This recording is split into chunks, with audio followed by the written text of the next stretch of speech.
Rana plaza tragedy 2013 সালের 24শে April একটি সাধারণ দিন ছিল, যা বাংলাদেশের ইতিহাসে এক কালো অধ্যায় হয়ে থাকবে। সাভারের রানা প্লাজা ভবনটি ধসে পড়ে এবং একদিনে প্রাণ হারায় প্রায় 1136 জন মানুষ। এই ঘটনাটি শুধুমাত্র একটি দুর্ঘটনা ছিল না, এটি ছিল অসংখ্য মানুষের জীবন ও অধিকারকে উপেক্ষা করা এবং ব্যবসায়িক শোষণের চূড়ান্ত পরিণতি।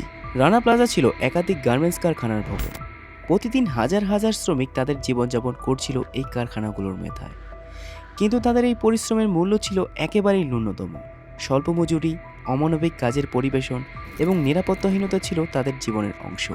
বিশ্ববিদ্যালয়ের ছাত্রী সীমা, যে ছিল সেই ভবনের এক কর্মী, সে কখনো ভাবেনি তার জীবনের শেষ দিনটিও সে সেখানে কাটাবে।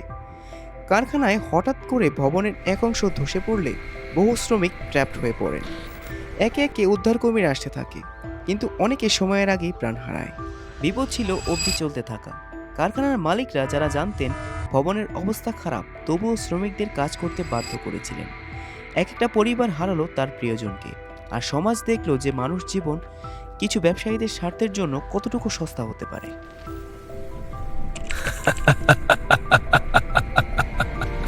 যতটা দুঃখজনক, এর পরবর্তী সময়ে দায়ীদের শাস্তির ব্যবস্থা ছিল অত্যন্ত ধীর ও কম।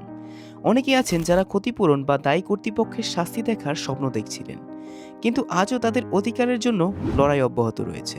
রানা প্লাজা ট্র্যাজেডি শুধুমাত্র একটি দুর্ঘটনা ছিল না, এটি ছিল একটি মানবাধিকার লঙ্ঘন, ন্যায্যতার অভাব এবং রাষ্ট্রের নিয়ন্ত্রণতার এক বড় উদাহরণ। এটি আমাদের দেখিয়ে দেয় কতটা গুরুত্বপূর্ণ শ্রমিকদের অধিকার, নিরাপত্তা এবং সঠিক শর্তে কাজ পরিবেশন। রানা প্লাজা ট্র্যাজেডি ছিল একটি বড় শিক্ষা, যা পুরো বিশ্বকে জানিয়ে দিল রানা প্লাজা ট্র্যাজেডি থেকে আমরা শিখেছি যে মানুষ কখনো নিঃশব্দে শোষিত হতে পারে না। শ্রমিকদের জন্য উন্নত পরিবেশন, নিরাপত্তা এবং ন্যায্যতা নিশ্চিত করা দরকার। আজও এই ঘটনা আমাদের মনে করিয়ে দেয় প্রতি বছর প্রায় হাজার শ্রমিকের জীবন যায় শুধুমাত্র খারাপ কাজের পরিবেশে, কম মজুরি এবং নিরাপত্তাহীনতায়। রানা প্লাজার সেই দিনের হারানো জীবনের প্রতি শ্রদ্ধা জানাতে এবং ভবিষ্যতে এমন ট্র্যাজেডি এড়াতে আমাদের সবাইকে একসাথে দাঁড়াতে হবে, যাতে ভবিষ্যতে এরকম রানা প্লাজার মতো ট্র্যাজেডি আর যেন কখনো না ঘটে। এই হলো আমাদের সংগ্রাম, আমাদের অঙ্গীকার। তো বন্ধুরা, আজকের ভিডিওটি এই পর্যন্তই। যদি ভিডিওটি ভালো লাগে একটি লাইক অবশ্যই দিবেন, আর আমার চ্যানেলটি সাবস্ক্রাইব করতে ভুলবেন না এরকম ডকুমেন্টারি আর এক্সপ্লেনেশন ভিডিও দেখতে।